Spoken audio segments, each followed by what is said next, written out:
reading my mic.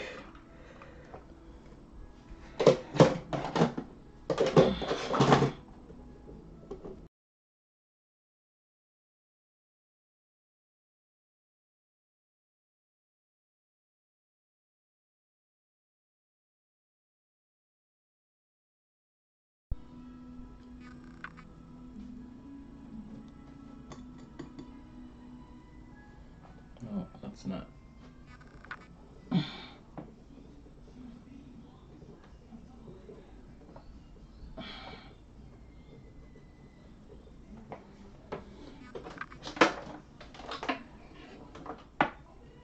Really?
Not really doing anything there.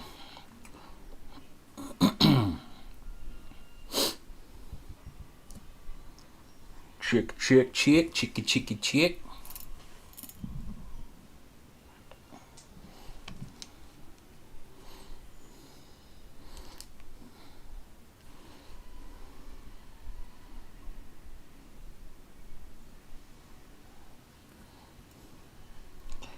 Um.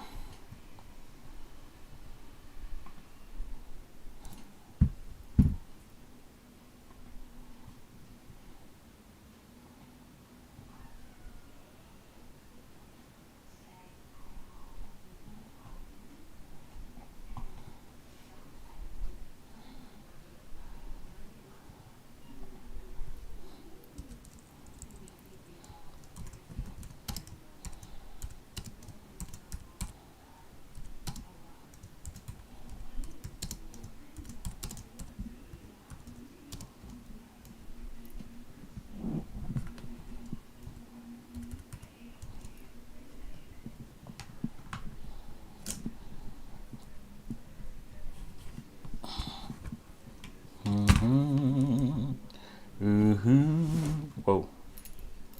What was that? What was that noise?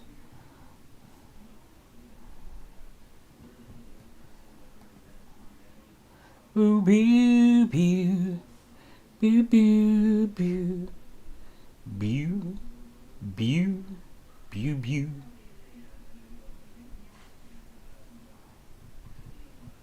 It's jacked up.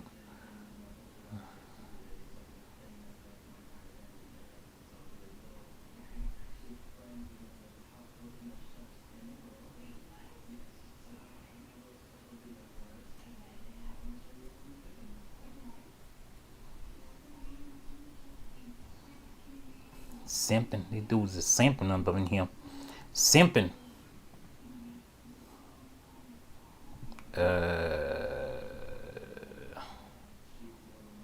Huh? Wait. Oh.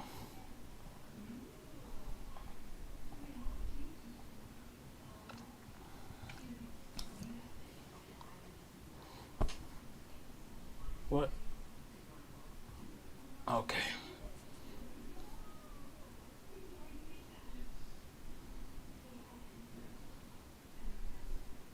Y'all can hear me out there, right? Check 'em, check 'em. Mic check 'em.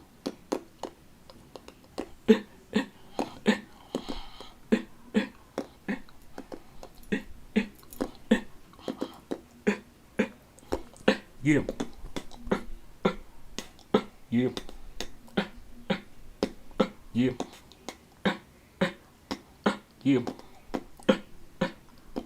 With a microphone, I'm on the dangerous, lyrically murderous, narrate the streets novelist, the killer verbalist, spit these razor blades, get lost like it's a maze. Make your way to the exit, I'll be waiting with a gauge.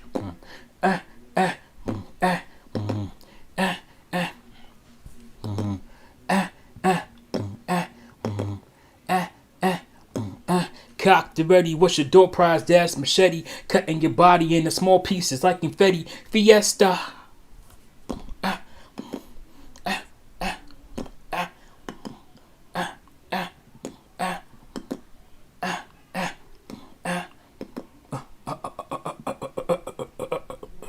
I don't know.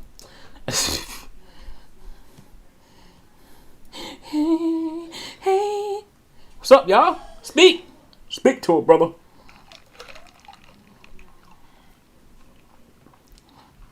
Holla at me. Sup, Sarge MHPB. What's that stand for? What does it stand for?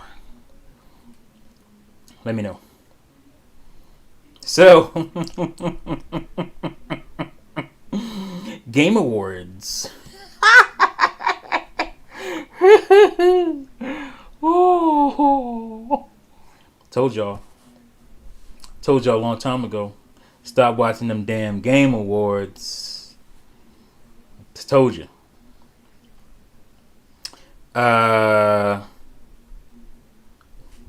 Two good things came out of it.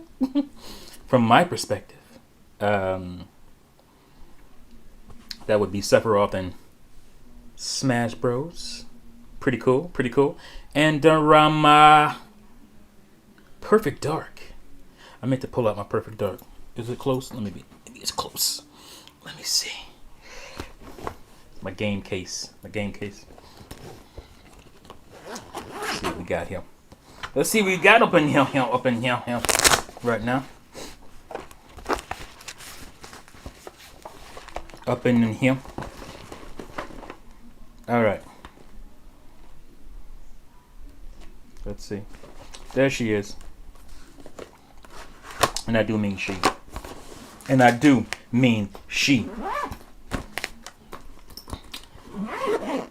This lovely, glorious video game is back.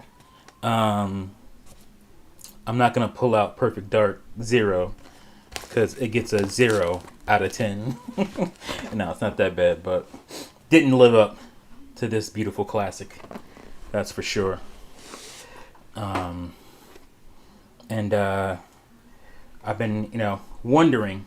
It's funny how I've thought that Perfect Dark would be like the perfect, pun intended, rare IP for Microsoft to continue, and not so much. They didn't do it. Well, they gave us Perfect Dark 0, which was supposed to be an original Xbox game. Clearly, you can tell that it was basically upscaled Xbox original game to an Xbox 360 launch title. And somehow it was still rushed. They've been working on this game since, GameCube. But apparently not a whole lot was going on there. But it was, whatever. A bit buggy, a bit, weird, janky. Not unlike Cyberpunk on PS4 and Xbox One. So, but yeah.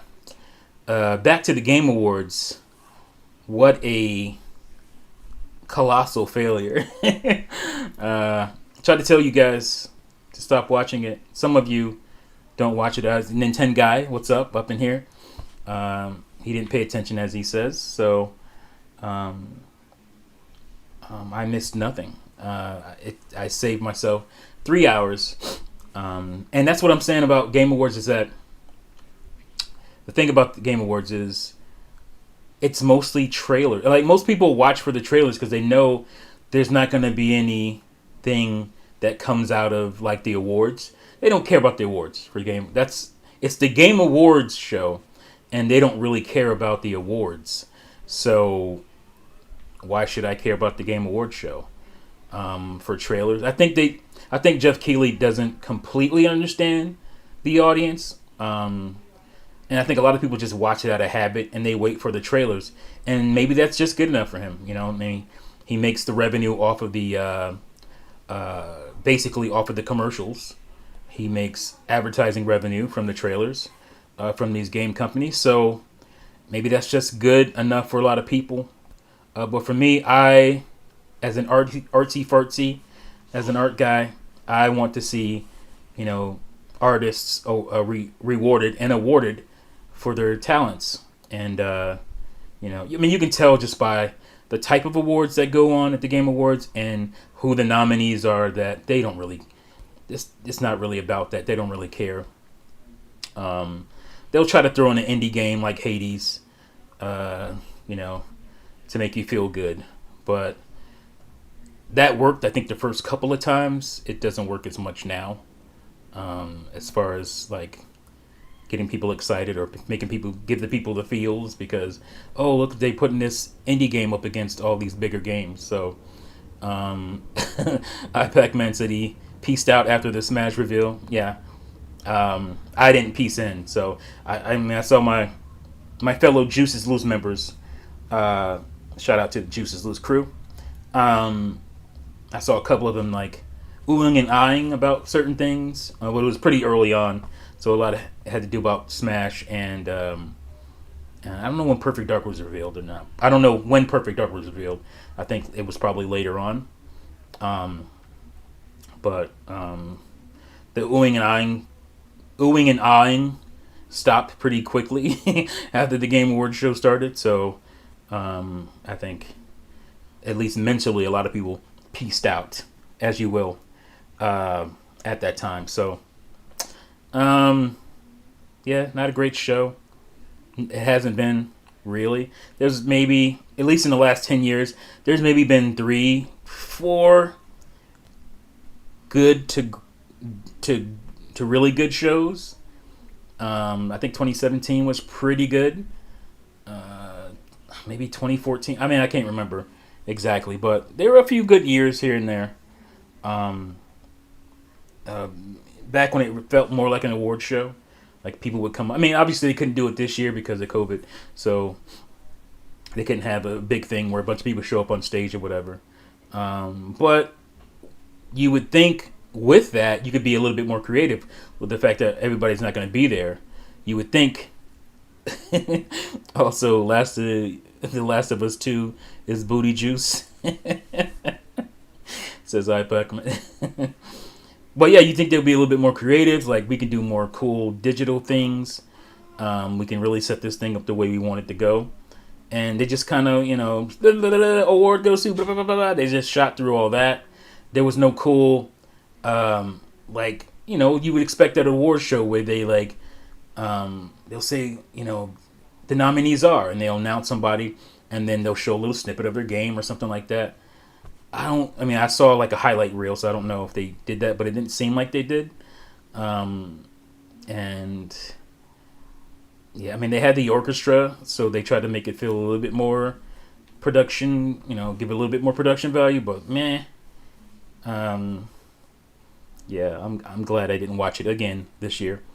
But I am really excited about Perfect Dark. The team behind it is crazy. The initiatives, like the team of developers they have, is bonkers. And I know a lot of people are skeptical about Microsoft and their studios. And there was a time where that made sense. I think that time is pretty much gone now.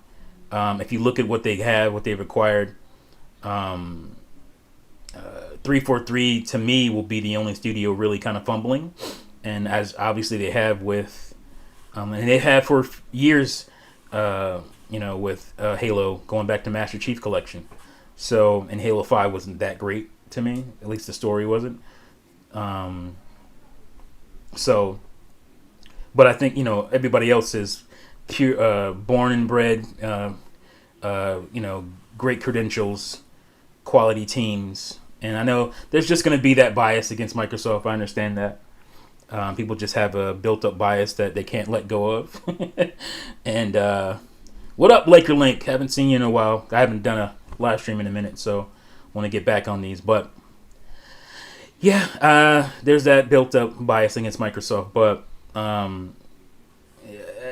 pretty soon, within the next year and a half or so, you're not going to be able to continue to deny what they're doing over there, because games are going to start coming out, and it's going to be like, you know, if you're still hemming and hawing and naysaying at that point, you're just going to be a hater. You're just going to be proving yourself to be a hater at that point. So, Screwface, what is up, bro? What's up?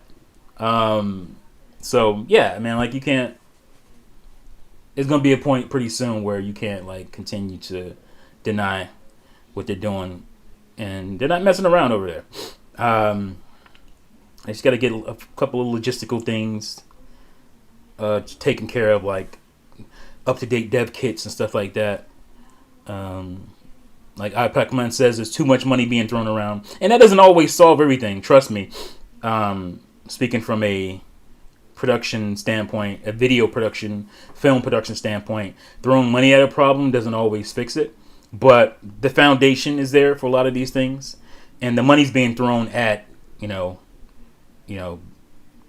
first of all, big important studios, big important acquisitions, like Bethesda, and and some of the smaller stuff like Ninja Theory. Some of the smaller developers are going to be bringing really cool games that already are proven, so you don't expect them to mess it up. So I would say by next fall, even people gonna have to stop. They have to get off that Microsoft hate. I had to give my hate up a long time ago. A lot of my hate came because of this right here, because they bought Rare, took Rare away from Nintendo, and they did almost nothing with them for quite some time. I mean, I guess they've had a success in. I think the Viva Pinata games were good, but I think beyond that, I haven't really played it much, or at all. What's the pirate game? The Sea of Thieves is. It's at least a success as far as players and whatnot and downloads. So there's that. People are playing Grounded, which I don't get. I don't feel that game at all. But some of the bigger things are going to come. But that's the games that have been in the works already are coming. Obviously, other Microsoft games that have been in the works for a while from their acquired studios are coming. So, you want to, have an impactful game or two at launch, which they didn't have. They planned on having it, but like I said, 343, pissed the bed. So, they would have at least had Halo. But I think by that holiday of the following year, you want to have bangers. Like, okay, we got our 10 million install base or whatever. Now we're really going to start pumping out games. So we'll see. I think they're going to be in a pretty good position. Laker Link, them spending money the right way is important. Yes, exactly. So that's what you got to do. You got to put the money, spend it the right way, and I think thus far they have been doing that. They have no issues with their hardware, outside of, like I said, dev kits need to get updated to developers, and the hardware itself is pretty solid. They've got Game Pass, they got really good streaming service. They got it all. They got it all as far as their live service, their online service. They're the best. And Game Pass is great. It's a great value. And unless you're a weirdo like me, still playing on an Xbox VCR, Xbox One VCR, the original model, you're going to be getting a lot of benefits from backwards compatibility and other things like that. So I expect pretty cool things, and I think they're going to deliver on that. But yeah, not a lot from the Game Award, not much of anything. I pay no attention to it. So Banjo is coming back, though, no question. He has to. Yeah, I agree with that. I'm glad you mentioned that because I almost forgot to talk about that. I think at this point, Banjo will be back. They're going to pick Rare's biggest games, the games that fans really care about. They are obviously doing that. Perfect Dark was the game we've been wanting for a long time, and we're getting it now. I think Banjo is next. And not only just Rare games, but Fable is coming. That's a IP that the Xbox fans really like. I liked one. I played one, beat that. Played some of two. I didn't finish two, and a lot of people are like, three was the weakest one, but I don't really know. Haven't played it. But I'm into those types of games. So, but there's a lot of fervor from fandom around games like Fable, and obviously Perfect Dark. And so I think Banjo-Kazooie is a no-brainer at this point. Microsoft could, put together a nice little dream team. Even go at Playtonic and be like, yo, you guys will pay you, to work on. We'll add, whoever you need because you need a bigger team to make a bigger game, a more graphically intense game.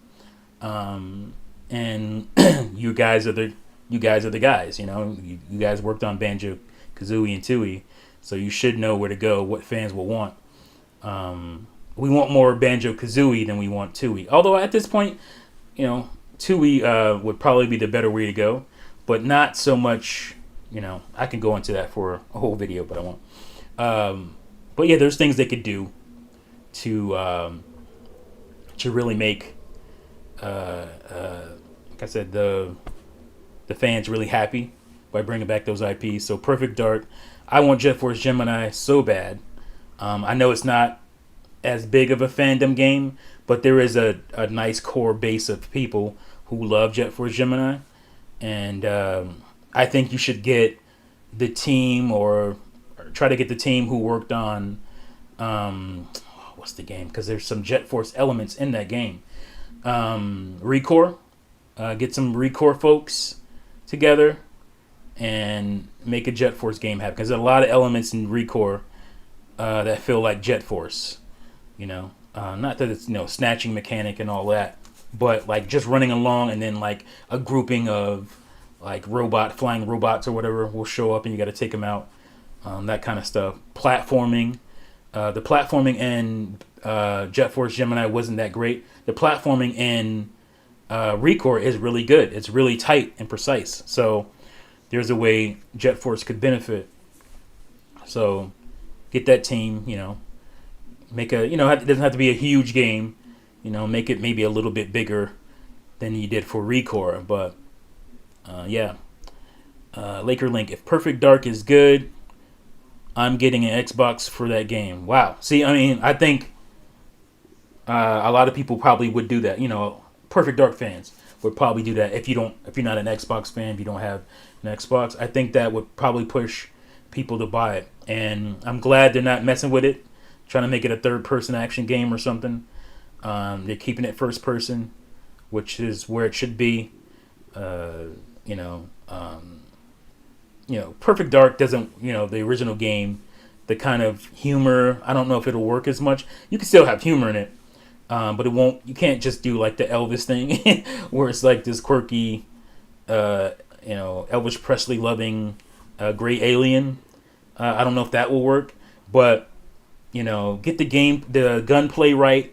Obviously, you got to bring back those weapons. That's the huge thing about Perfect Dark, is bringing those weapons. Laptop gun is a favorite of a lot of people. All those cool gadgets. Bring that stuff back.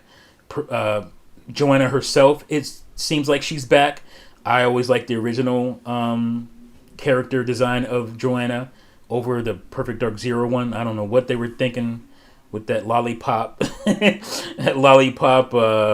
ginger, Joanna Dark. No, that's not her. She's a raven-haired, bob cut low cut, femme fatale, assassin, spy assassin. That's what she is, and that's where she needs to be. So I'm glad they brought her back to her original look, and not that Perfect Dark Zero look, which is strange to say the least. So I'm looking forward to it. Like I said, you can't deny the developers behind it and the initiative. Those dudes have a really good resume, really good pedigree for similar types of games, especially. So I'm hyped for that. I mean, I almost forgot they brought back Killer Instinct, which a lot of people like. I haven't really gotten into it, but a lot of fans seem to like that. I don't like the way it was rolled out. I don't like the whole character here and there, pay for and like that kind of stuff. I wish it had just made a full on Killer Instinct game and not been messing around. But Microsoft tends to do that with their first party IPs.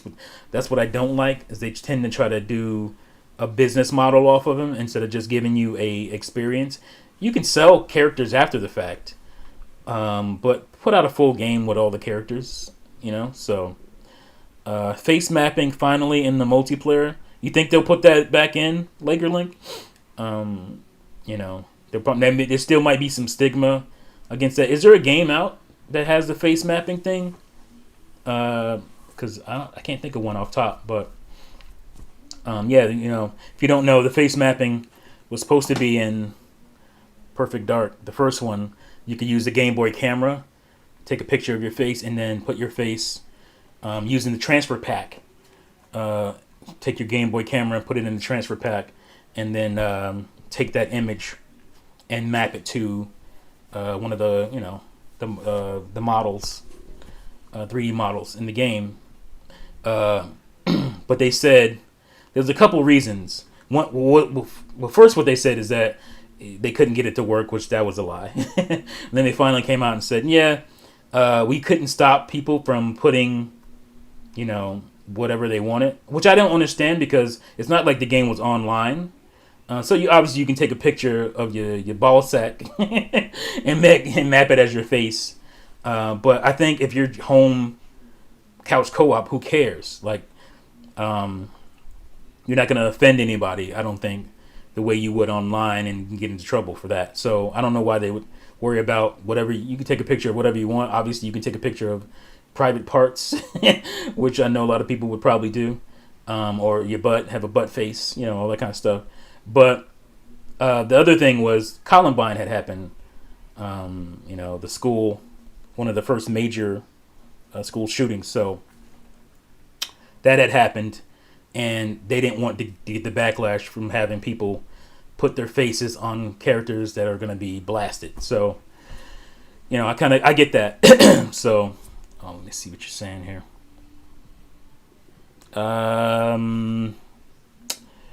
iPacman says, bold prediction, but I have a sinking feeling that Sony will kill Kratos and replace him with the boy to no fanfare. It's funny you said that, because I'm going to bring that up. Well, the game anyway, later. But I haven't played it, so I don't know if that's something that anybody would ever want. But we'll see.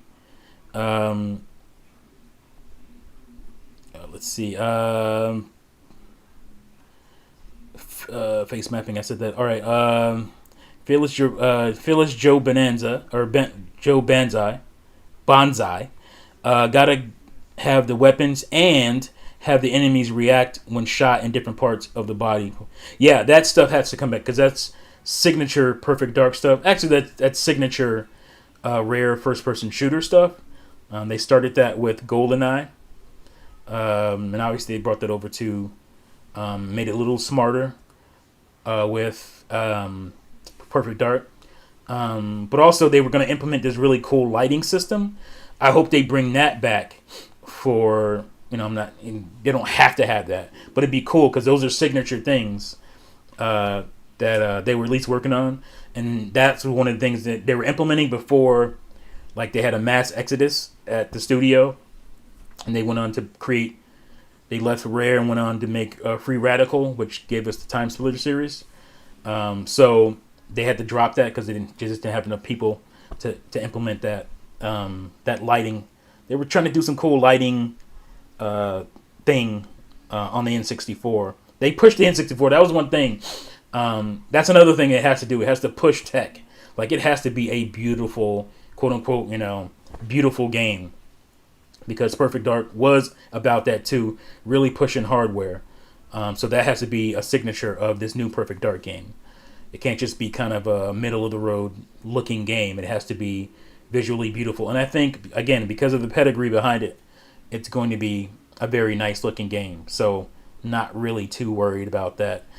And, not worried either way, as long as the game is great. But I think those are the types of things that you're going to want to have in your Perfect Dark revival, because those are kind of signature Perfect Dark things. So, let me see here. All right, so let's move on to recent pickups. One or two of these, I'm not sure. Visor Grunt said Perfect Dark on N64 with that RAM pack. Yeah, I mean, you had to have the RAM pack to play the game. You could do some, I think you could do some multiplayer stuff without the expansion pack, but yeah. But yeah, like I said, I'm going to get into my recent pickups. Some of these aren't recent, but I don't think I've shown them. They're recent enough. They're within the last month or so, couple months maybe. And some of these I'm not sure. I may have shown before. But I can't remember if it was showing in a video or just showing a picture on Twitter or something, because I share new pickups on Twitter as well. So, Laker Link, the lighting effect was you were able to shoot every light and turn on night vision while enemies were in the dark. Yeah, so that might not seem as big now because Splinter Cell really got into that. On GameCube, on the next generation basically, but I think that's still cool. That's one of the things I love about Splinter Cell, that I like to see them do as well. Some people just say, "Oh, you're copying Splinter Cell," but that was something they were gonna do. They were trying to implement before there was any Splinter Cell, so it'd be cool to see them bring that back. All right, so first game on the list. Move this out of the way so I have room to. Is Monster Hunter Stories. This game was on my queue for probably a year and a half or something. It was a game I knew I was going to get at some point. But the minute they announced Monster Hunter Stories 2 for Switch, I was like, I better go get it now, because I know the price for this is going to shoot up. And it did. And I was able to get this. I think I paid $25 or something for it. So, but the prices are, up to probably $50 at this point. I haven't looked in a while. Could be more than that. But the other thing is that this game also had like a set of amiibos that I also had in my queue. I've had them in for a while, but man, I'm never probably gonna buy one because they're super expensive, to get now because they were pretty rare. And I think only a couple of stores offered them, so that made them hard to find. And so now I've seen them for, $40-$50 for the amiibos. They're pretty cool looking because you're in the back of what's his name, Raphalos, and all the different monsters and whatnot. So you're on the back of monsters. These characters are, and so that's cool. But they're way expensive to find. Hopefully, they drop a new line. New Line Cinema. Hopefully, they drop a new line of amiibos for it, or just restock those and put those out again. So that way I don't have to pay $50 for one. So yeah, hopefully there's amiibo capabilities in that game like there is in this game. So that will give me a chance to finally buy those amiibos. So, yep, Monster Hunter Stories on 3DS. There's another 3DS game that's in my queue I need to get, Ever Oasis. I'm going to get that too. This might surprise some people, but I think I mentioned it before. 1080 Avalanche, I just never bought. Oh, what's that? I just never bought for GameCube. Because at the time when it came out, I was kind of over, and I think a lot of people were kind of over extreme sports stuff. Kinda, not really, because the SSX games were doing really well, and I think that's probably what overshadowed this game was the SSX games. But this is actually really good. I actually like this better than the N64 one. So 1080 Avalanche is a game that not a lot of people talk about. Was it a launch title? I don't remember. I don't think it was. Let's see if there's a date on here. 2003. So no, it wasn't a launch title. Came out actually 2 years, or maybe a year and a half after the GameCube launched. And I just never bought it.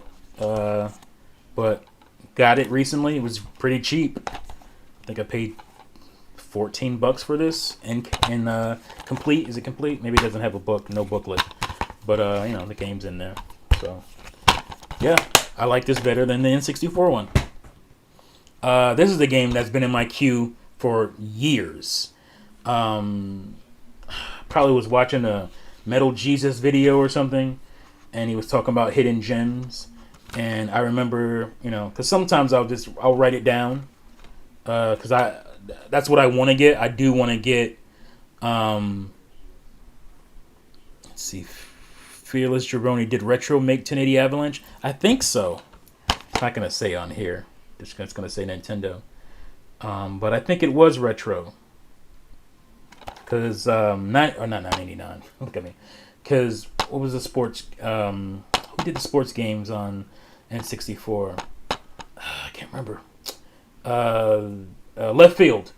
I think Left Field was pretty much done after Kobe Bryant, 2002. I think they were kind of disbanded after that. So I think this might have been Retro. I'm not sure. I have to look it up. But yeah, Majin and the Forsaken Kingdom for 360 and PS3. I believe this is on PS3 as well. This is like an adventure game where it's kind of like the Troll and I hate to bring Troll and I up because that game's terrible. But it's it's an adventure game where you have this kind of big character that follows you around, and obviously being like a big ogre, he can do things that you can't. So there's like the gameplay element based around that. Let's see. An alliance between man and a monster is formed as you journey through the mysterious fallen empire full of adventure, creatures, and puzzles. I haven't played it yet. NST. That's who it was. NST. Thank you, Laker Link. Yeah, I haven't played this game yet. But from all the reviews I've seen, this is just one of the games that fell through the cracks. Not a lot of people know about, have played. And, I like the visual art style, right up my alley. I like the gameplay aesthetics. Very cool, so I'm going to get into that for sure. My only thing is that this is not playable for backwards compatibility. Why? Everything should be. But yeah, this is not backwards compatible. I have to play this on the 360. So that's, maybe at some point they'll update it, because they continue to update games. So hopefully at some point they'll update this game. And that's what I love about the backwards compatibility stuff, is that, if you're playing on my 360, at least right now, my save goes to the cloud. I can just put it in my Xbox One and continue my save without even thinking about it. Just beautiful. Only if Nintendo would do stuff like that. But yeah, it's great to be able to do that without any fuss. So, all right, next game up is a game, again, another game I've had on my radar, or on my queue. I think it was Amazon queue for years, and just literally years. And, I know at some point I'm going to grab these games. I saw it for a good price, because it's a little bit pricier than a lot of games, a lot of even used games, because a lot of people do recognize this as a hidden gem. Maybe it's somewhat rare-ish game to find, and it's only on PlayStation 3, so it's a PlayStation 3 game only, and that is Puppeteer. And this game is very cool. I think it's made by the guys who do the Sackboy. What's that series? You know what I'm talking about. It visually looks similar to that. It's a side-scrolling platformer. action adventure. You can, I believe you can switch your heads, and the different heads give you different abilities. Very cool. I've heard a lot of really good things about this game. So, let's see. The director of 1080 Avalanche recently helped with Snipperclip's level design, so they must still be at Nintendo, says Rock. Yeah, I think some of the people are. I just think the studio itself isn't recognized as NST anymore, or Left Field is long gone. So, this here is the demo for Conquer Live and Reloaded. Never played this game, but I already had the demo. I don't know where I got it.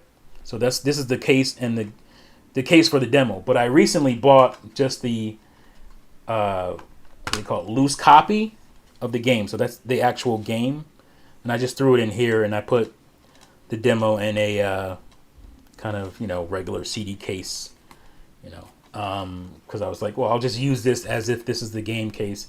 And I got a cheaper copy. I think I paid like $8 for Live and Reloaded, just the loose game.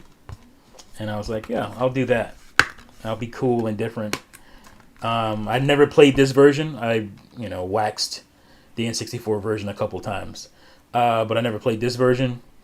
And I know about the cut content, or not cut content, but the censoring and whatnot in this version.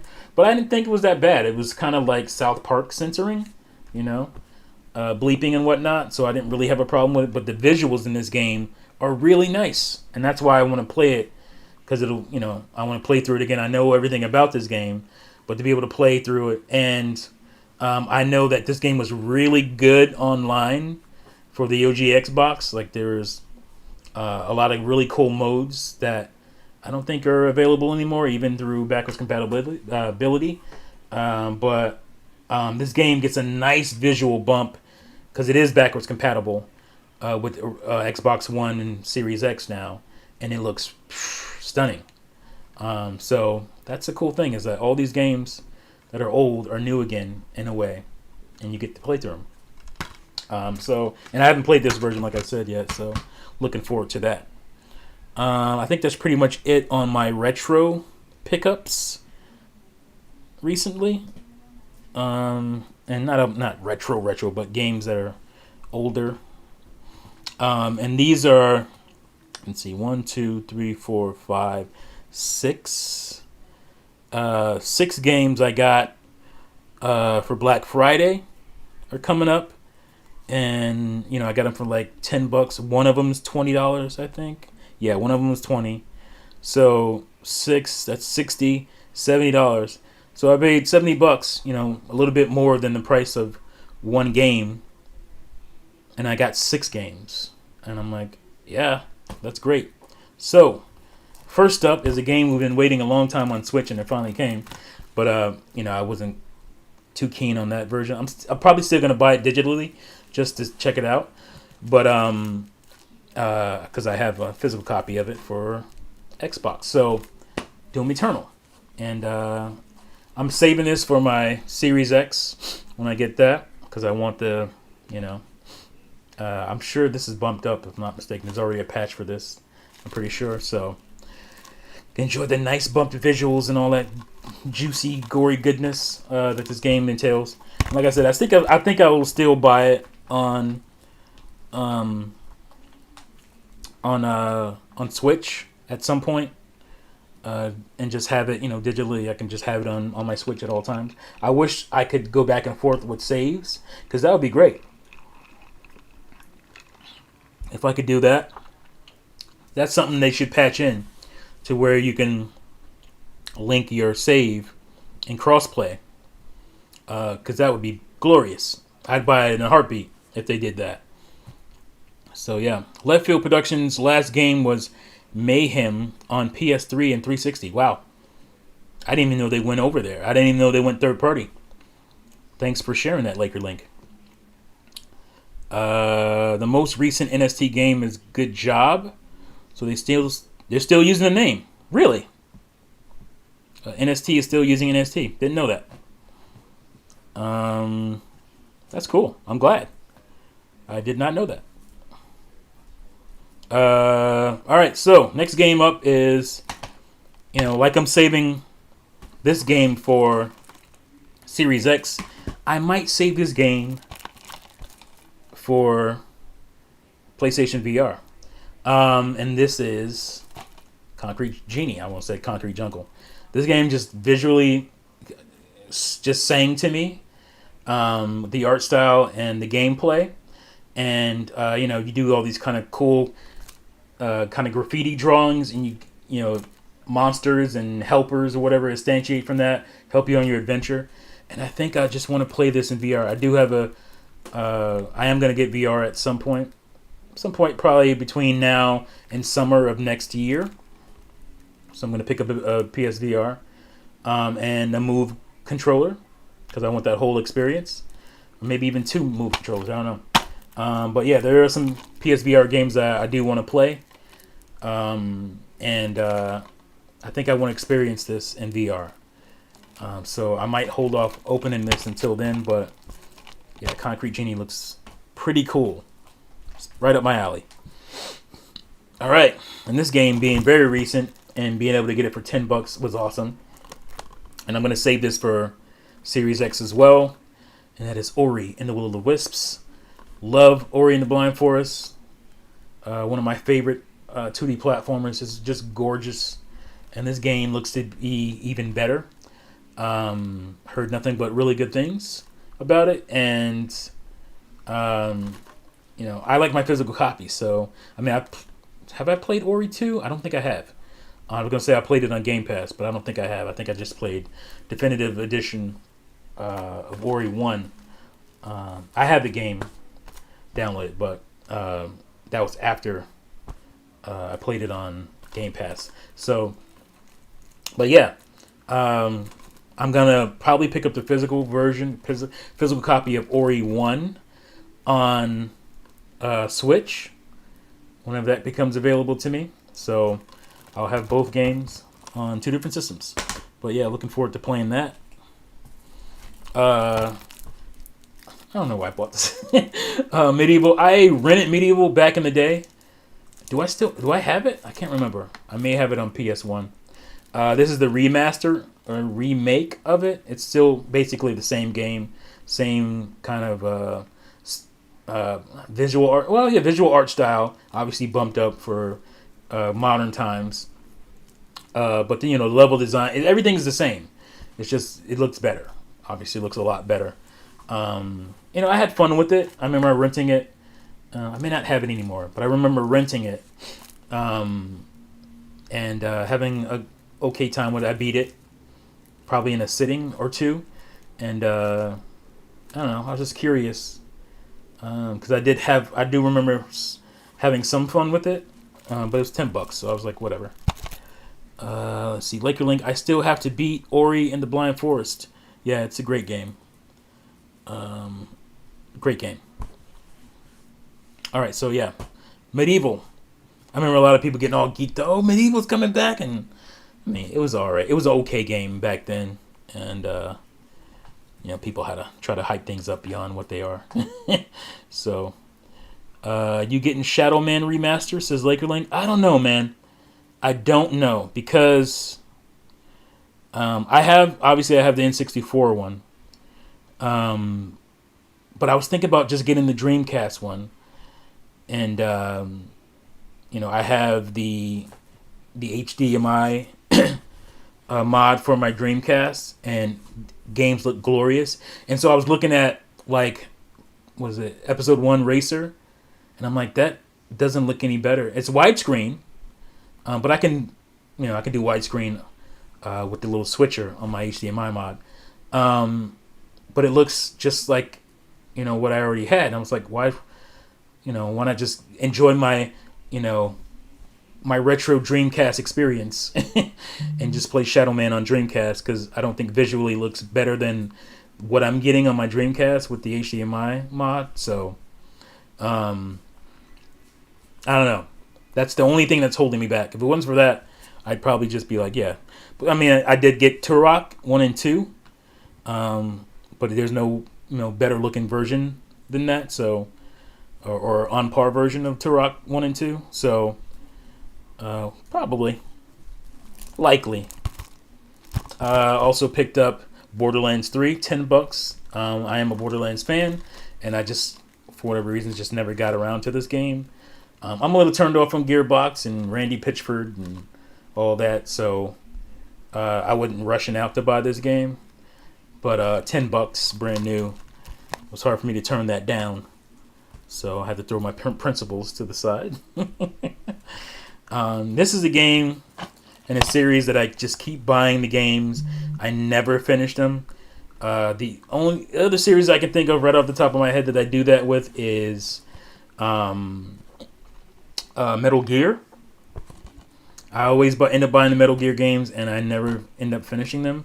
My little kid, my son, at 8 years old, beat what is it? Snake Eater before me. He beat it on 3DS, Snake Eater 3DS or 3D, and he beat it, and I still haven't. And I think I own almost every Metal Gear game. I don't think I have the original PS1 game, but I do have Twin Snakes on GameCube, and I'll play them for a while, and they don't hold me. I like my experience when it comes to stealth way better in like Splinter Cell games, so I just find them to be better gameplay wise. Maybe Metal Gear has better stories, but I don't really get into it like that. I think they're a little convoluted, but anyway. The game I'm talking about, the series I'm talking about is God of War. I finally gave in. It's $10 again. I knew I'd get it at some point, but I know I'm not going to care.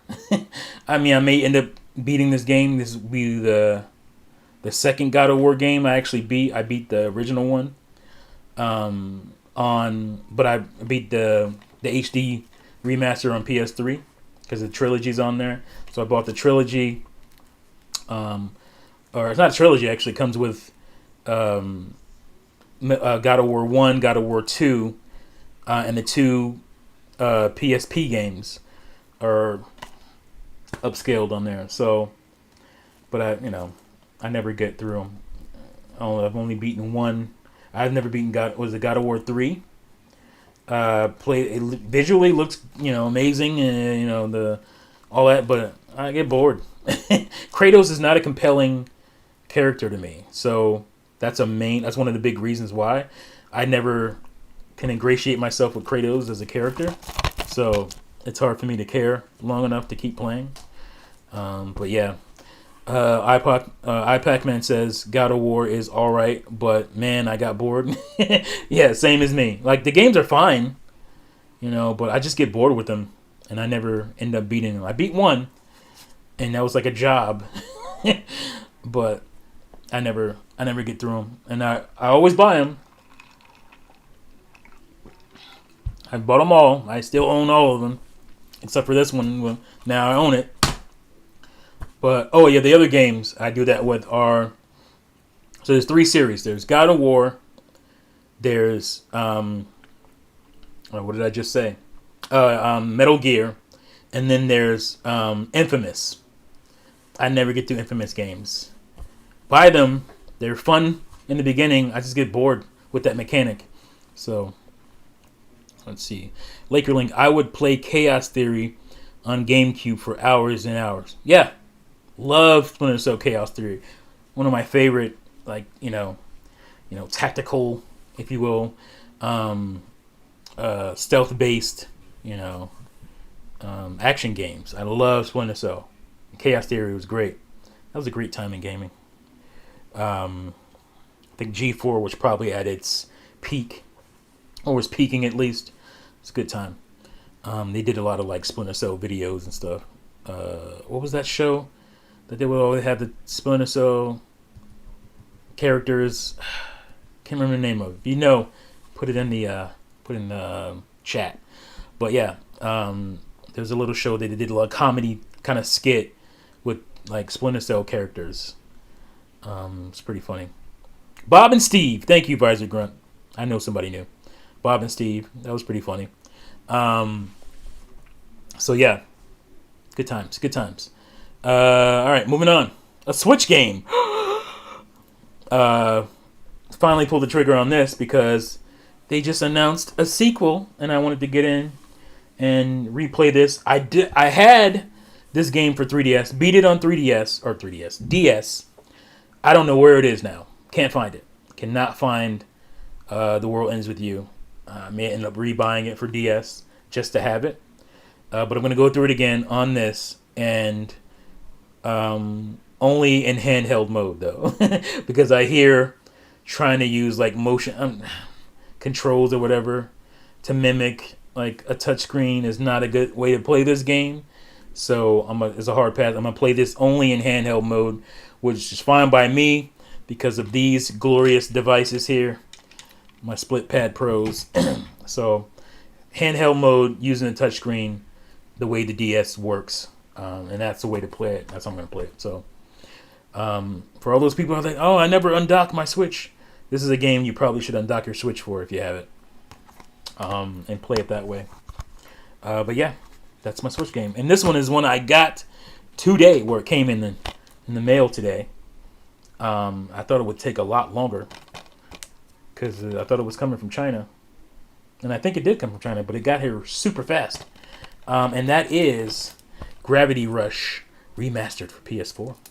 And if you look down there, you'll see that this is the Chinese English version, because the North American version of this game, brand new, will run you about $150. Used will be about $120. And I was like, I'm not paying that much. I waited so long because this is a game that was on my radar, the remastered one, because I don't have a Vita, and I'm not sure if I'll ever get one. I may pick up a Vita TV, but I never liked the little nub joysticks on the Vita, so I'm worried that I'm not gonna like playing that for too long. Again, if I don't like the Joy-Cons, and I use these instead, I don't think I'm gonna, for long play sessions, like those little tiny little joysticks or thumbsticks for the Vita. So hard pass for me. That's the main reason, other than the memory card situation, but that's the main reason, because I played on the Vita, I tested it out in store, and I'm like, I'm not feeling it. I don't like how it feels. What is on here? Oh, it's condensation from my drink. But yeah, I heard a lot of really good things about this game, and it was cool to get this remastered version. I can play it on my PS4. But like I said, the North American version of this game is mad expensive, and I had to pass on it, getting that version. But luckily, like I said, English subtitles. So you got to be paying attention. Sometimes you can get a really good value. Obviously, this is region free on PS4. And I'm gonna be having subtitles anyway. I don't know if there's an English option for your voice acting on this game or not, but I'm gonna be reading subtitles anyway. And so why not just get this version of the game to have a physical copy that I don't have to spend 3 times as much for? I got this for $44, so that's even more than 3 times cheaper than your North American copy. So because it's rare now. I don't think they made that many copies, so it's hard to find. So luckily, I was able to cop this, $44, free shipping from China, free shipping on eBay. So super lucky there. I saw it, I was like, all right, it's not gonna get any cheaper than that, because I've been watching it. Kind of, it barely went down, but it would go up, and I'm like, all right, time to get it now. Before, because even these versions are starting to go up, even the Chinese English versions starting to go up. And that's the thing too, on Switch games, there's a lot of Chinese English versions of games that don't come out physically here, but come out physically in China and Japan. But they have English subtitles. A lot of these games have English words in them. You can just change it to that. And the Switch is obviously region free, so you can get some cool stuff that doesn't come out physically here, but it does there. So yeah, and that's it. That is my recent pickups. Hope you enjoyed it. And I'm done for a little while. Oh yeah, one more thing. This is not a game or anything, but this is a cool case that I got for my Switch. I'm always looking at nice, quick access cases for my Switch. This one holds 24. Let's see, 6 times 1, 2, 3, 4. Yep, 24. Nice and sturdy. Put your games in. So these are all the games I'm working on, or wanting to do more stuff in. So it's nice to have easy access to that. I don't have to go and dig out the game itself and pop it out. It's all right here. If I ever travel or something like that, if I'm going somewhere, or if I'm going to be at the doctor's office or something, it's easy to just grab this bad boy and bring it with me instead of what games do I want to play? It doesn't matter. Just grab this. I know these are the games that are in my cycle right now, and I can just take those with me. So, I have the same game case. Cool. Yeah, it's a good case. It's nice and sturdy. I bought 3DS cases that kind of flimsy that are similar to this, but this one is nice and sturdy. This is a Ori or Hori, however you pronounce them. They have a good track record, good quality, and I might have paid $8 to $10 for it, and definitely I get a lot of use out of it. I see if I can reach it.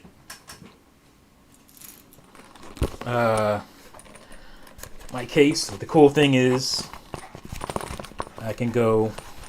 Obviously, I can throw my Switch in here. Take my Split Pad Pro. Put them up in there. Up in the top. There you go. So, Split Pad Pro's in there. And I can take my games, put them right in the middle. There you go. Split Pad Pro and the games are in there. Zip it up. Put it in right there. We go. Zip it up. It's nice and sturdy up in there. Take this. My Switch is, I can leave I'm charging my Joy-Cons. That's why they're on there. So I can leave my Joy-Cons in there. Put it in there. Run that over. There it is. Switch is sturdy in there. Close it up. Zip it up. Good to go.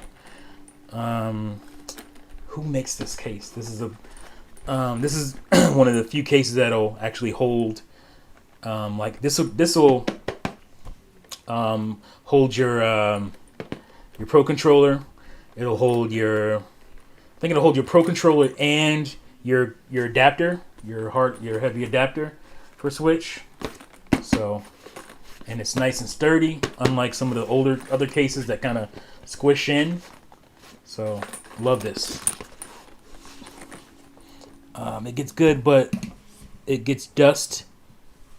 It's good, but it gets, or let me say that slowly. It's good, but dust gets, okay, it's a little typo, into after a while. Okay, so I haven't had it that long. Oh, it's in here. I'm like, where did I put it? So I don't know about the dusting or not, but I keep it in here when I'm not using it, so it's, this doesn't get dust in it. So it's, like I said, easy access. I love this case. This is my favorite case out of all my cases. So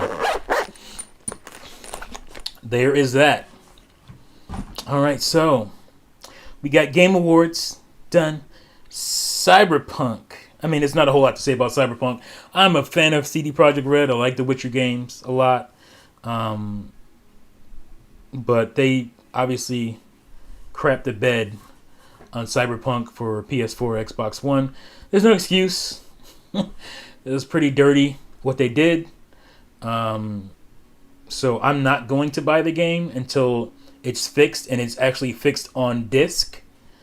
to where I'm not downloading some patch that will be gone in the future at some point, and I won't be able to have access to it, and I'll be dealing with some janky, buggy version of the game. So I'm gonna wait till there's like a complete edition of the game, because I know there's gonna be some pretty cool DLC. If you know CD Projekt Red, they do offer awesome DLC.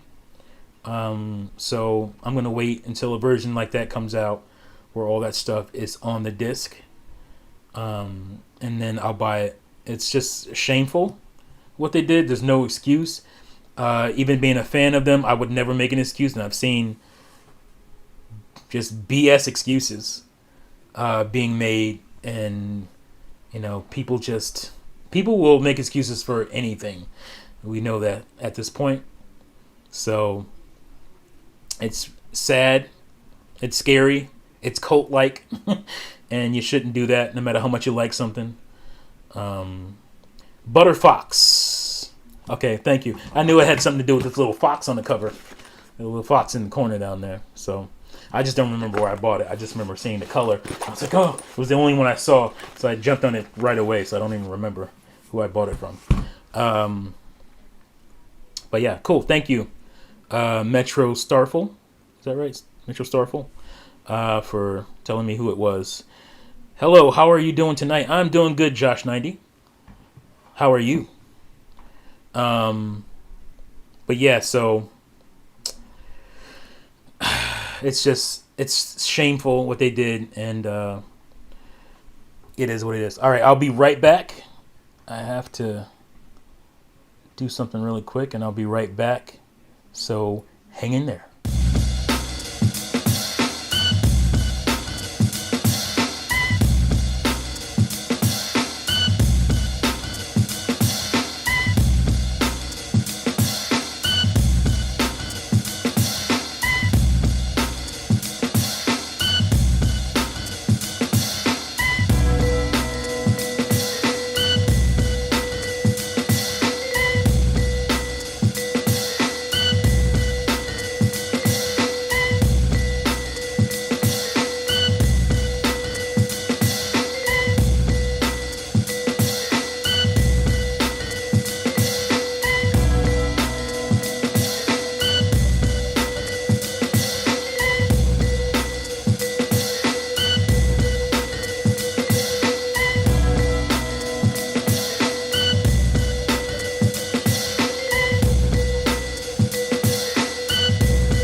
Back. Josh says he's doing good. I'm gonna bounce again in a little bit because my kids are going to bed, so I gotta kiss them good night and all that good stuff. So I'll be bouncing in a little bit again, and then I'll be back for good until I end the stream. But where are we? Cyberpunk. Yeah, the Juices Loose crew. Shout out to my crew. We do a podcast every Monday night at 7 on Terminator Juice's channel. He's in the description of all my videos if you're not subscribed already. Yeah, we talked about it. I think he called it cyberpunked. People getting cyberpunked. And yeah, it's shady all around. Because all they did was share the PC version of the game. They only gave out codes to the PC version of the game. I mean, they knew. It was like Microsoft and the 360. They knew it had severe hardware failure rates, but they pushed it out anyway because they wanted to beat Sony. But I don't know why. Well, money. That's why. That's why they pushed it out for Cyberpunk. So it was always about money. But it's scummy. And for them to mess up their reputation by doing something like this, because they had a really good reputation as a developer, a studio, to mess with that for a quick buck is not good. It's bad. So Pac-Man Nightman, I'm out. I really hope Viva Pinata comes back. That franchise has a lot of legs. Yes, true. thank you for joining, my man. Have a good night. But yeah, I mean, it was just scummy, all around scummy. And again, I like CD Projekt Red, but I'm not going to defend them when they do scummy things. So it is what it is. I don't know why people do that, but they do it. So, and people are always going to do that, no matter what the situation. But it is what it is. But like I said, maybe in a year or so, when they have a real version of the game comes out for, like, I'm not even going to get it on, I think, the Xbox Series X and the PS5 versions are fine.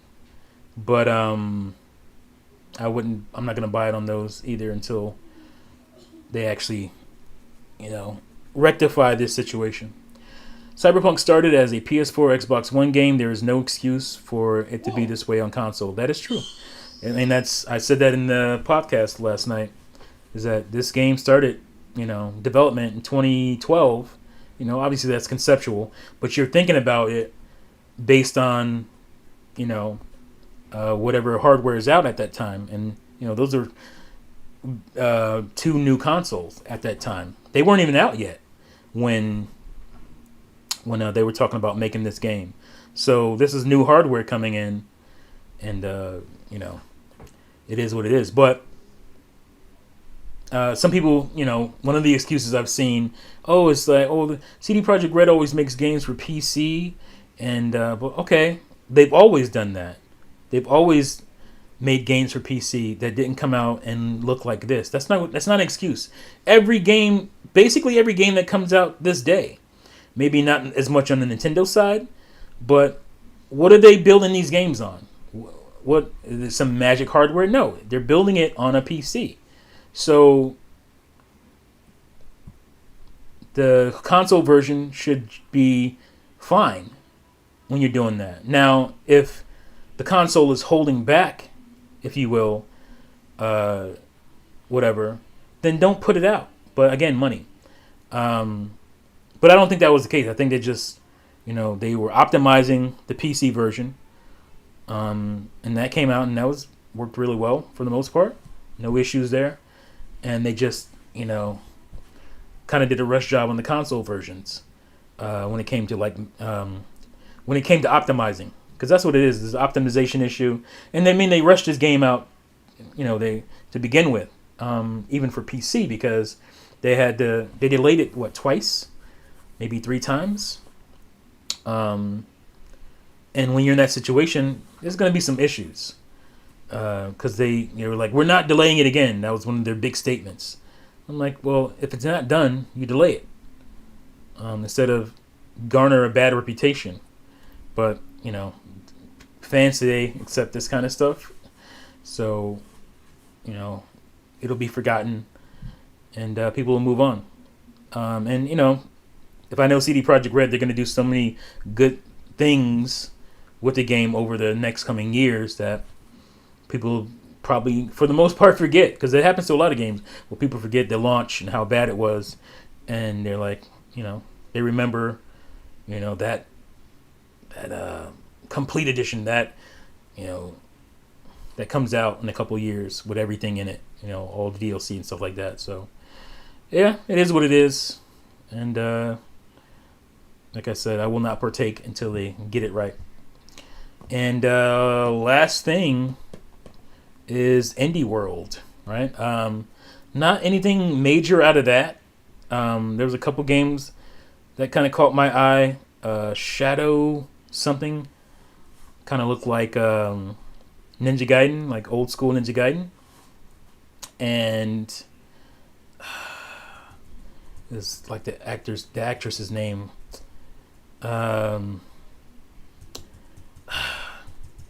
Alba. Is it Alba? Or Alda? Or something like that. That game looked really interesting visually. So, yeah, those are the 2 games that I was like, those are cool. I don't know.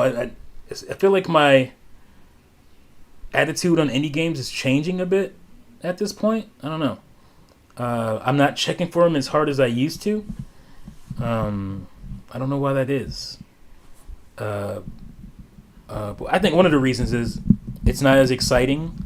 I've gotten really fat off of, literally and figuratively, off of getting, uh, carts on, especially on Switch for my indie games, and that's what excites me more, is when somebody pumps out a cart for stuff, and so, um, what's that? I always forget the freaking game's name. Charted. Is it Chart? The Zelda-like game. I have the original. I beat it, and I can't remember the. Have I beaten it? I'm close to beating it. The original. It looks like a top-down Zelda game. And they finally got the part 2 on Switch and other consoles after it being locked on Apple Store, Apple Arcade or whatever. Is it over there? What is the name of it? Please let me spot it. Can I spot it? I can't spot it. I don't see it. What the name? Yeah, I can't see it from here.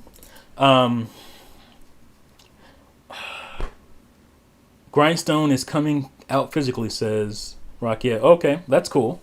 So that my feelers are up for that when I hear that. Is it up there? Time. Nope, I don't see it. I got games everywhere. I'm trying to Undertale, Asterix, and Outlooks. Yeah, I don't see it. Oh, there it is. Oceanhorn. Oceanhorn. 2 is on Switch, but I'm like, I feel like there's gonna be a physical copy of that, so I'll get it then. So we'll see what happens with that. But yeah, Indie World was cool. It was nice to have something on the Nintendo side, some kind of event before the end of the year. I think that'll be the last one. I think they mentioned that. So that was cool. But yeah. Hold on one second. I will be right back.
Just made it back.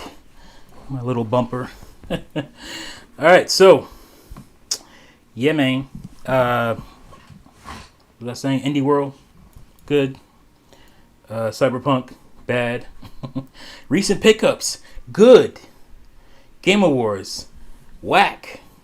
Stop watching the Game Awards. It's until they, show that they're gonna be cool. Is this coming from my? It's a little bit late to be checking this, but yeah. my mic down here. Until they like show that they're really gonna like commit and make a real game awards show, I'm not gonna care. I have to see some effort beforehand for me to care about it going forward. I haven't watched in 2 years now,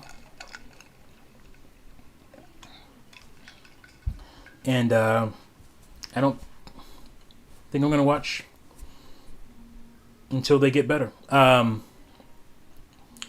was I gonna say?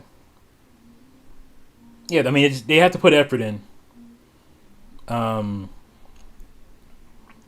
As far as what they do show, as far as trailers and stuff, like I don't have to sit around for 3 hours to watch trailers.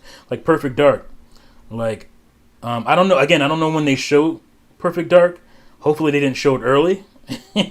But like, if I had saw that, I would have got really excited for the show, and then would end up being really bummed out by what happened. If I had saw that early, I would have got excited for the show going forward, and would have been really bummed out because not a whole lot came after that. But I don't know when it was shown. It was probably shown late. I don't really know. But yeah, I'd have been pissed if that was early, and then they geek me up to stick around and nothing really for the rest of the show. There are so many limited game companies like Limited Run now that I made a list. Are they really? Because I don't know. I pay attention to like Limited Run, and then there's what's the other one that's kind of reaching limited run status. Super Rare. Those are the ones I paid most attention to. But if there are others, I didn't know. If you want to really get into it and learn different companies and who does what, I'm sure there's more. I haven't really paid as much attention to it, Rock, yet, so maybe I need to, because I'm sure there's some games that are probably slipping through the cracks that I didn't know about.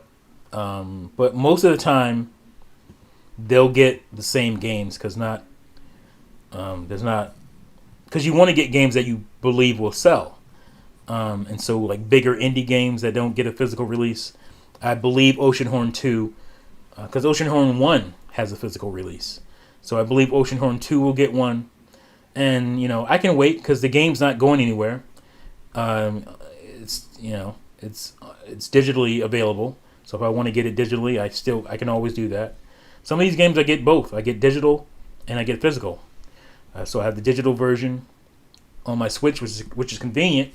And I can just, put that physical version away for safekeeping and come to it if I have to at some point. So, win-win. But like I was saying about the trailers, is you can catch the trailer when the show is over, and you can just get what you want to see instead of having to wait through all the pomp and circumstance, stuff that's going to bore you to tears, stuff that's going to annoy you. I can miss all that. I've got time. Busy life. I can miss all that and just watch the trailers after the fact without wasting my damn time. Catch a recap of the show, of the stuff that I know is going to annoy me, and miss that other junk. So, Rocky, strictly limited run games. Skybound. That was the one I do remember too. PlayAsia does limited stuff now too. Didn't know that. Special reserve games, warned collectors, Fan Gamer. I've heard of Fan Gamer. I didn't know they were doing that. I am 8-bit, and so on. Okay, cool. So I'll have to let me copy that list that you just provided there. I'm gonna copy that and keep that in a memo. Check them out. Yeah, thanks for that, Rock. Yeah. But yeah, Game Awards hard pass. Until again, like I said, they show that they're really going in and doing some stuff. Because I care about, again, like I said, I care about artists winning awards and being recognized for what they do. I don't care from what they do as far as I don't care for what the Game Awards does as far as them doing obvious popularity contest stuff. Like, people complain about, like, the Oscars and all that, but it's not always popularity contest stuff. They do shine the light on movies that people haven't seen, that maybe haven't come out in a bunch of theaters because they didn't have the money, but are really great films. You still see that. You still see, it's not all popularity. A lot of times, the best actor we think is going to win doesn't win, or best picture. A lot of times that's a surprise. So it can happen.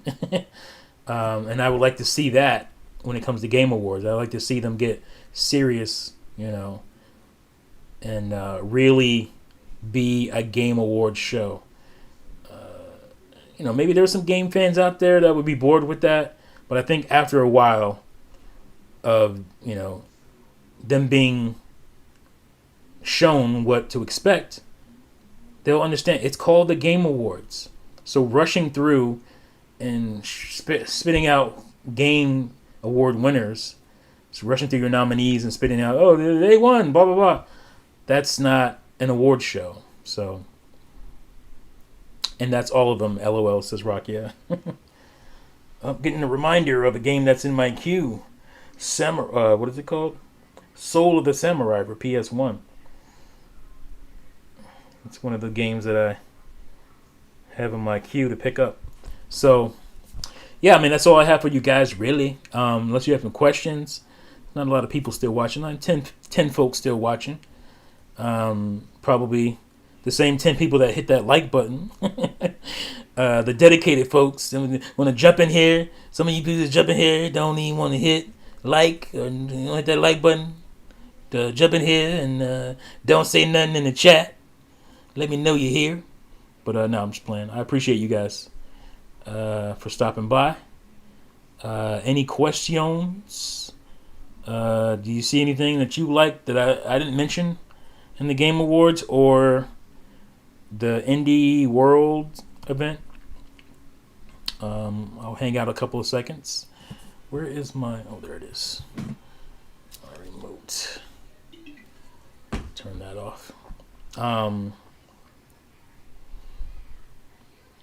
Anybody excited for Christmas? Getting anything cool? Apparently there was some Xbox One or Xbox Series X's available at 9 this morning, but I wasn't able to be online checking that out because I was on my way to work, so couldn't really... I don't do the phone driving thing. It's dangerous and stupid. Don't do that. I've seen people swerving, like straight up swerving from lane to lane doing this while they're driving. It's insane. It's like, don't you realize you're in a 2-ton, a 2-ton meat smasher and you can really hurt somebody? It's too bad Fall Guys didn't make it on Switch and its popularity has already dwindled. Has it? I haven't really paid attention to Fall Guys or not. It's too bad. But obviously, I didn't mention what's everybody's favorite game right now that's on Switch right now. Inglorious Bastard says, what's up? You coming in right at the end, bro. Among Us. So Among Us is on Switch now. And they did that pretty quickly. They got around to putting that game on there pretty quick. Smart move. I think Fall Guys should have done that and been ready to go. But that would have helped the game, I think, popularity wise. But who knows whose issue that was? Maybe they got so much popularity they felt like they didn't have to move on Switch too quick. Maybe they still will come on Switch because it ain't like that can't happen. So let's see. I'm sure the 10 million copies sold for Fall Guys should keep that studio going. Yeah, so I didn't know it was that many. They still could put it on Switch. Offer some kind of new season or something to garner interest again. Put out the Switch version simultaneously, and it could come back around. There were plenty of times I thought, before their latest kind of outburst, There were plenty of times I thought that Fortnite was over with. It's like people are still playing Fortnite. It was dead, but then they got really creative with some of their marketing. They started doing all this Marvel stuff, and they had John Wick. They had all kinds of characters. They keep updating and doing things that keep their fans playing. And so,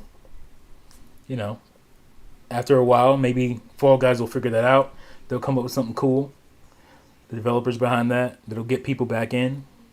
And it's still a fun game from what I've seen. I haven't played it myself, but yeah, it looks like a pretty good time, pretty hilarious time. So,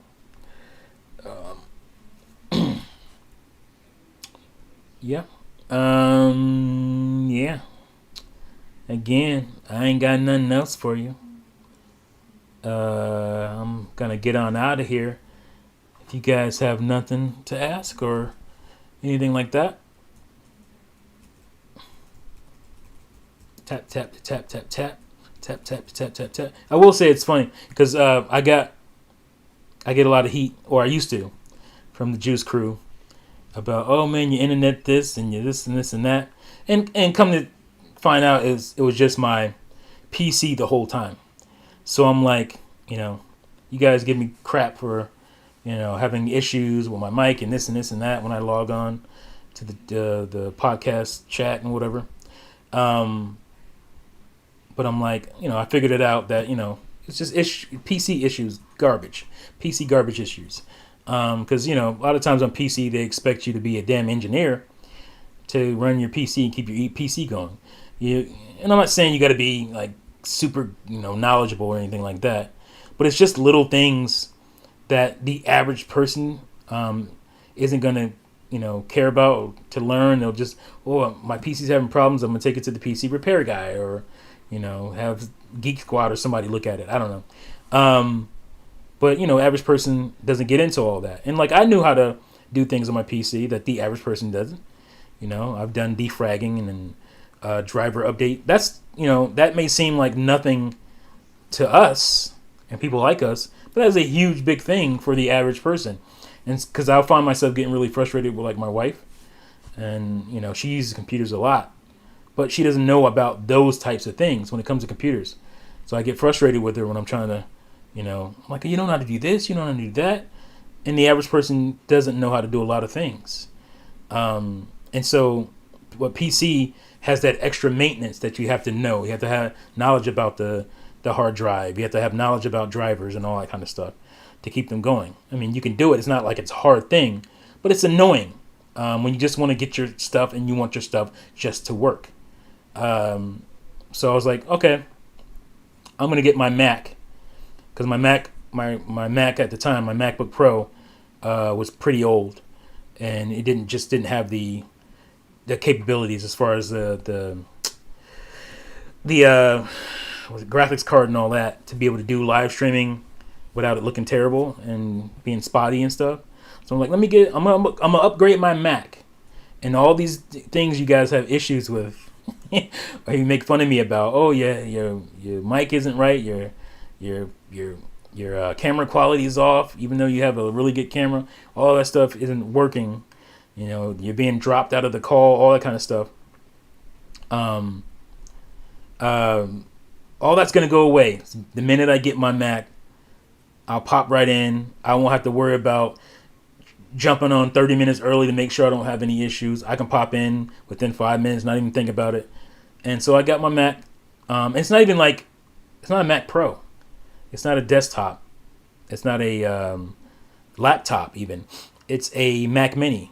I was like, because I was, doing a little research. I'm like, oh yeah, the 2012. It's a 2012 Mac Mini, and it's outshining my, it's not like the greatest build. I believe the the CPU on my gaming PC is 2014, so it's not like it's super new. But it's upgradable. I can add. I haven't added one yet, but I can add an SD, solid state drive to it. I can add 2 solid-state drives to it. The RAM was upgradable. These are things that aren't, usually upgradable on Macs, because Macs, that's the one thing about Macs. They run great, but they're super expensive, and you can't really upgrade them. So I was like, oh, I can do all these things on 2012 Mac and watch it outperform my current PC. I built the PC in late 2015, 2016 I built it, and I was going to get a new graphics card, but that's not the issue. It's like, again, it's PC issues, drivers and defragging and just finding little bugs. I leave my Mac on for, a week at a time. Can't do that with my PC. I would never even dream about leaving my PC on that long. Obviously, it goes into sleep mode and all that kind of stuff. Ipsters, what's up, Ipsters? But I would never dream of doing that with my PC. And, again, I know Macs, front and back. And I was a PC guy to begin with. It wasn't like, I was born a Mac person. I had a PC in the late 90s. That's when I started playing games on PC. And then, in college, I had what did I have? It wasn't a compact. Ugh. It was, I love that computer. I had a notebook. I can't remember the name of it. But it was a really good notebook that I had. And I had that, and, I did whatever I had to do with that. But then when I got to film school, because I went to junior college, community college. But when I went to film school, I transferred my credits and all that because it was cheaper. I was being smart. I was like, I can do all these electives and required classes like English and math, way cheaper at a community college, and then transfer those over. So I'm not spending like, $200,000 in college fees. But when I got to film school, it was all about that Mac life. Everything as far as design goes, or video editing, picture editing, audio, it was all Macs. And so all our labs were, Mac labs. And so I was like, it was like pulling teeth at first. I was like, I don't want to do Mac. I don't feel like learning Mac. I got my PC. I love I can't remember the name of it. I love it so much. Dell. It was a Dell something. Inspiron or something like that. I love that thing. I was a managing editor for my college magazine and newspaper. So, I was using my Mac, or I was using my notebook for that. My Dell, I think it was a Inspiron for that. No, what's the other one? I just had it. Dell. Not Inspiron, it's the other one that starts with an I. Can't remember the name of it. But anyway, I was using that. Was it Latitude? Dell Latitude? I can't remember. Anyway, and I was like, all right. So I started learning the Mac because I didn't like how it looked on the desktop. I was like, what is this? This is weird. PCs now do it now. It's funny that Windows does this now with having your, but it didn't do that back then, where it had all your programs on a little taskbar. And even when it tried to do that, it was kind of janky. But it was always really slick and smooth on Mac, visually. And you didn't have to do a whole lot to it. Dre, what's up? So slowly I started getting into it. Then I started editing with Final Cut. This is great. And I tried editing on PC with what's the Adobe one? Adobe Premiere. Didn't like it as much. I thought it was too technical looking. Again, Macs are really good at being user friendly and just looking really slick. And so that kind of started to draw me in, and I was like, oh, hey, I don't have to worry about, spyware and all these, bugs and issues and stuff. So I haven't really bought any spyware protection from my Mac ever.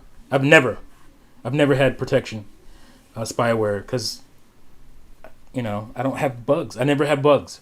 And I don't have to worry about defragging my hard drive when things start to slow down. I don't have to worry about virtual memory, because Macs kind of take care of that stuff on their own.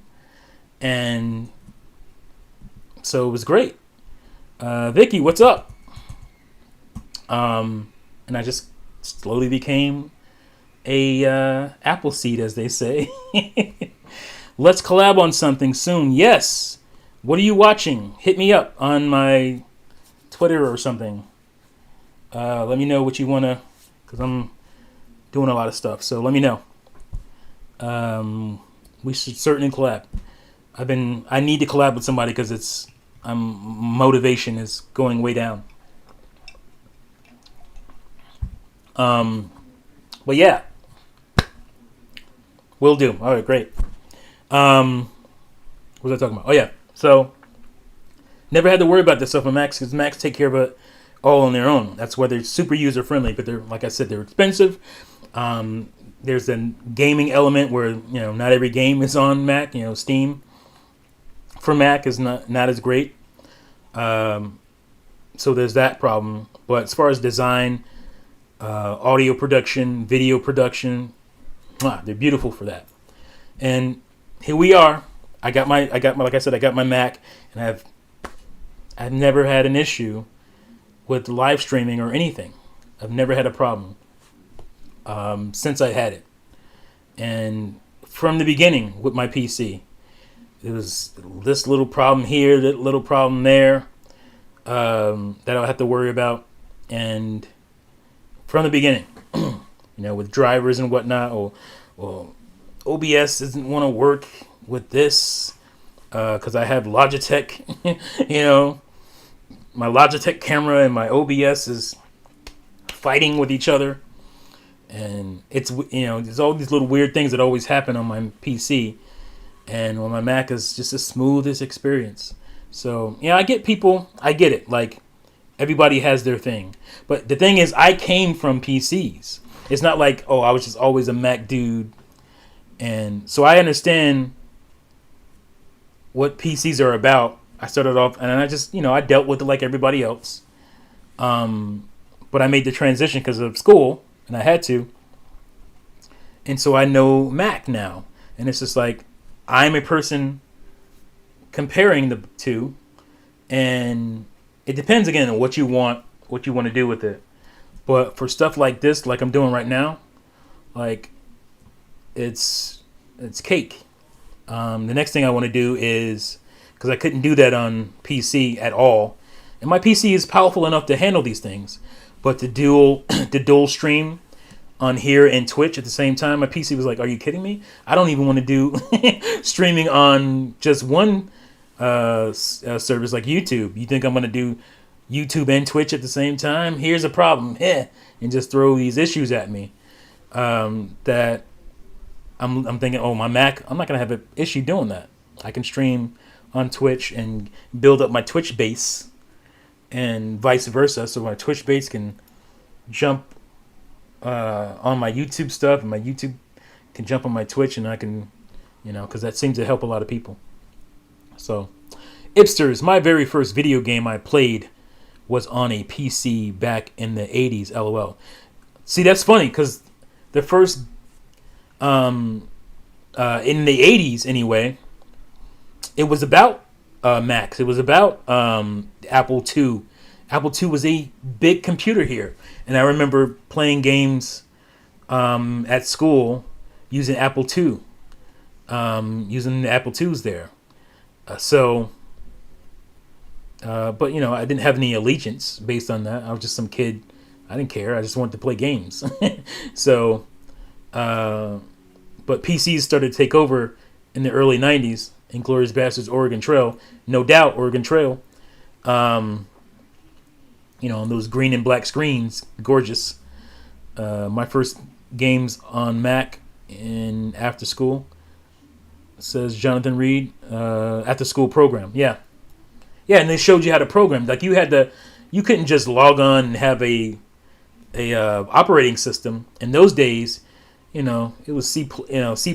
You logged in, you had the C ;\\, and you had to give it commands to get it to do things. So You guys, you youngsters today, you have it real easy. The 3.5 floppy, no doubt. You better keep that thing away from magnets or it would get white like that. You know? Put the little, you slide that 3.5 floppy in, you close down the little click thing, and you go. The good old days. But yeah, so like I said, I'm not one of these hoity-toity, I'm an Apple seed types. I came from PC. I mean, I still have a PC. But I just like the ease of use when it comes to my Mac. I don't have to worry about these little silly issues on my Mac that I have to worry about on my PC. Jonathan Reed, we had Mario Bros. And Dig Dug. Yeah, those were. We didn't have Mario, but we did have Dig Dug on that little green and black screen. I think it became like gray and black at some point on Macs. And that was one of the things that Macs was cool about. Is like, I want to say late '90s, early 2000s. Macs, they started thinking outside of the box of what a PC should look like, what a computer should look like. It didn't have to be this beige, ugly, box with this stained beige, off-white screen, big monitor, ugly thing. It could actually look cool. And that's when Apple started releasing those kind of really slick-looking, semi-see-through like neon-colored monitors. Well, it wasn't just the monitor; it was the whole computer. The whole computer was the whole monitor had the computer built into it, so you had your disk drive and the monitor itself. It was all one piece, just like that's how Apple started. They started the Apple II like that. It wasn't like a monitor and then your computer. Apple always wanted to put it and make it one thing, and they did that with the Apple II. And so when they dropped those, I forgot what they called those computers. They had that kind of candy color look to them. They were just really slick looking, really nice looking. iMacs, thank you, Jonathan Reed. I don't know why I can't think right now. They still make iMacs, but they don't look like that anymore. But yeah, the iMacs, and then even the laptops started looking like that too.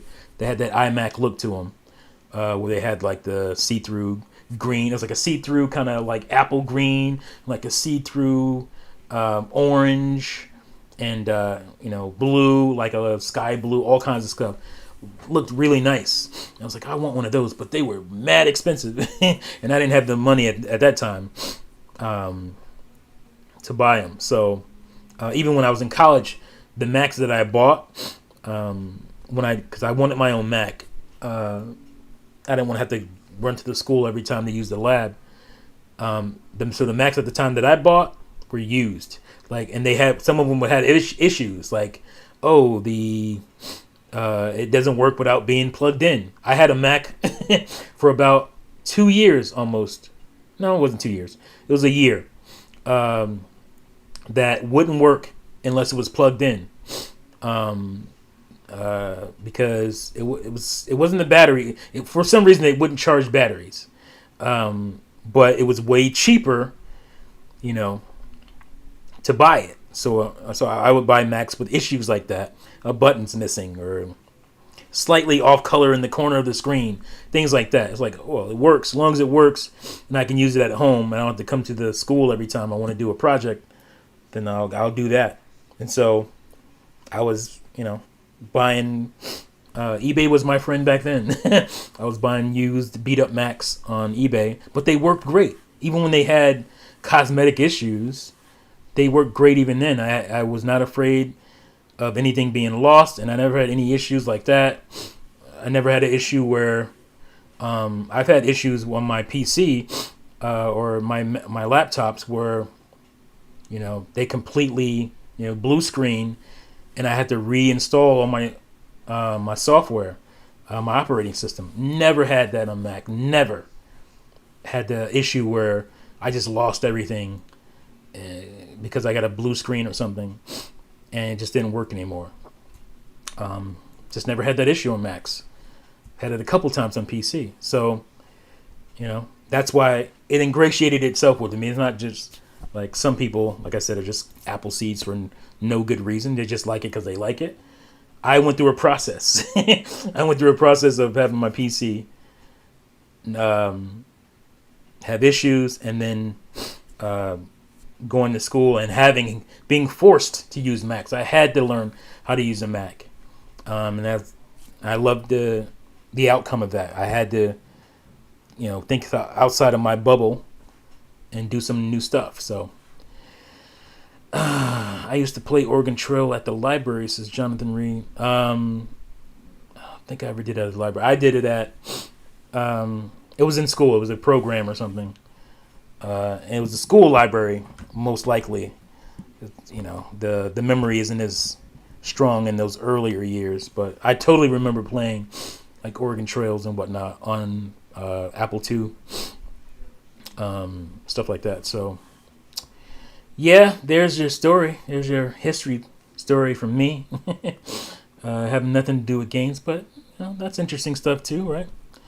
But yeah, it's 10:44, so I'm about to hit right at 2 hours or so.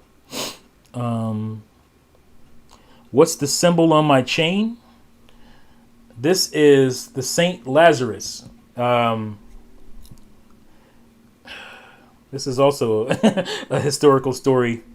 I won't get too much into it, but there was like a time in my because I didn't go to college right out of high school. Well, I technically I did. I went to technical school because I was going to be an electronics engineer. I had done really well with electronics in high school, and I liked it. I liked the hands-on, especially like building circuits, and but my math was not as strong. My physical science wasn't as strong, and you have to have that for things to work. So I got really hit in the head when I went to technical school, and so I just, after 3 months, I just burnt out of it. I couldn't do it, basically. Or at least at that time, I couldn't do it. Now I might be able to do it. But, so I burnt out of it, and I just started just working, living my life. So there was this period, and that's when I, really got into my hip-hop stuff. And Bad Elements came in, and I did some regrettable things. Nothing that got me into trouble, luckily, like deep trouble. But, when you live in that kind of life, you kind of partying, like I said, I was performing, I was doing hip hop shows. So you get caught up in, silly stuff. And I was just like, I was outside one night. It was like 2:30 in the morning. I was on the corner drinking, and I'm like, what am I doing? I'm doing nothing. And so I had like this kind of spiritual awakening. And I said, it's time for me to be reborn. And so the Lazarus is like a symbol of that, because Lazarus was, if you're, Christian, you're religious. Lazarus was one of Jesus' miracles where he rose Lazarus from the dead, so he was reborn, and so this is a symbol of that happening to me. I had that rebirth, and I became who I am now. My hip hop changed.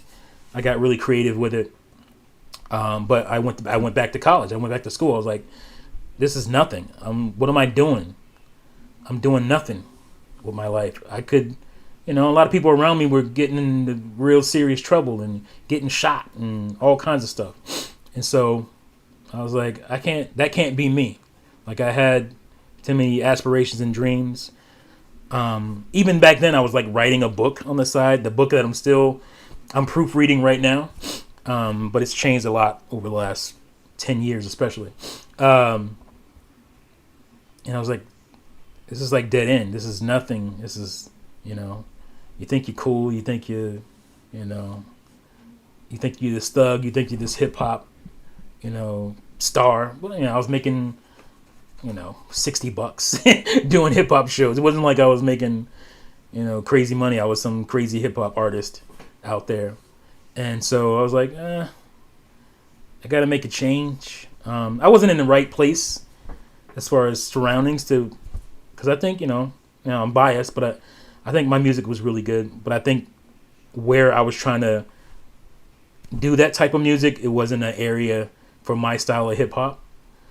So I was never really gonna make it there unless I just moved, and I didn't really have the means to do that at the time. So life is crazy, but yeah, I had this rebirth. I had my Lazarus moment, and I was like, so I found the chain. And I was like, this isn't the original because I had another one. I think it was silver, and I ended up giving that to my brother. But I was like, a few years ago, I was like, let me get my Lazarus piece back. My Lazarus piece. So got my Lazarus piece back. Just a reminder of how life is. It's funny. So yeah, I really hadn't thought about it in a long time. It's funny that you asked me about it because I hadn't really thought about it. So it's not just some, oh, look at me shining, look at me blinging type of thing. It was there's a story behind it. So that's tight, man. It's good to carry a talisman when you have awakenings. Thanks for sharing. I like all the music I've heard of yours. Thank you, man. Actually, I was watching, people be surprised about the types of music that I like, but I like Alanis Morissette. I was watching on her old videos, and I'm like, that's a cool concept. Just can't remember what song it was, but she did a video where it was just like black and white, and she was almost like listening to her song, but then she would join in at certain points, just lip syncing it or whatever. And I was like, that'd be cool.